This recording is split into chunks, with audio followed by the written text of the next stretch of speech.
In the peaceful village of Ramapuram, there stood a magnificent mango tree. Every year it bore the sweetest, juiciest mangoes, and the villagers eagerly awaited the harvest. Kushi, a clever little girl, loved visiting the tree to watch the fruit grow. One morning, Kushi rushed to the tree, but when she arrived, her heart sank. The tree, which had been full of ripe mangoes the day before, now only had half of its fruit left. Where did all the mangoes go? Kushi wondered aloud. I didn't see anyone picking them. Suddenly, she heard a soft voice from the tree. Little one, only those with pure hearts can hear my voice. The thieves have come and stolen my mangoes. They come every night, and only you can stop them. Kushi was stunned. The tree can talk? She whispered, amazed. Yes, I can, the tree replied. But those who have hearts full of greed cannot hear me. I cried out when they were taking my mangoes, but they couldn't hear my words. You, with your kind heart, are the only one who can find them and bring them to justice. Kushi's eyes sparkled with determination. She knew exactly what she had to do. That evening, she set her plan into motion. The next morning, Kushi gathered the villagers near the tree and confidently pointed at Ramu and Somu. These two are the thieves who have been stealing the mangoes, she declared. The villagers gasped in surprise. What? Ramu exclaimed. We didn't steal anything. What proof do you have? Kushi smiled and turned to the tree. I have proof, but I'll show you how I figured it out. She then led them to the base of the tree and pointed to the flour marks she had carefully sprinkled around the tree the night before. I sprinkled flour around the tree to see who had been here. These footprints belong to you two, she said, showing the marks left by Ramu and Somu.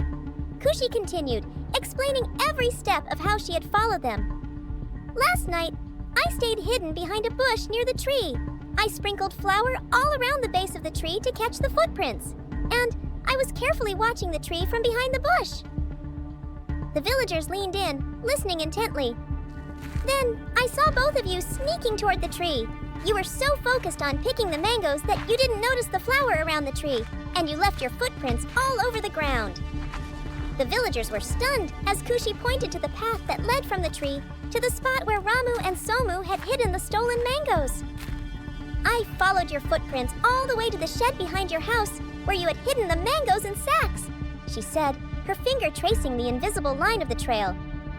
I knew then who the thieves were. Ramu, feeling guilty, finally admitted, yes, we wanted to sell the mangoes for double the price. We thought if we took all the mangoes, no one would notice, and we'd make a big profit. Ramu and Somu's faces turned bright red with guilt. They had thought they could outsmart everyone, but Kushi's cleverness had caught them. The village elder stepped forward, his voice firm. Ramu, Somu, you will return the stolen mangoes and plant 1,000 new mango plants as punishment. Ramu and Somu nodded quietly, their eyes downcast. They returned the stolen mangoes to the villagers and worked hard to plant new trees. From that day on, they understood how hard it is to plant a tree and grow them. They never stole again, and the village continued to enjoy the fruit of the tree, knowing that Kushi's cleverness had saved the day. As a token of gratitude, the villagers gathered around Kushi. The elder stepped forward and handed her a basket filled with the freshest mangoes. Kushi, he said, your wisdom and bravery are remarkable. These mangoes are a small token of our appreciation. Kushi smiled brightly as she took the basket. Thank you, she said, proud of her cleverness and the difference it made. Moral of the story: a clever mind and a pure heart can uncover the truth, even when others think they've gotten away with it. Did you enjoy Kushi's clever plan and fearless spirit? What would you have done if you were in her place? Let us know in the comments. If you love this story, make sure to like and share it with your friends and family. And don't forget to subscribe for more fun and inspiring adventures.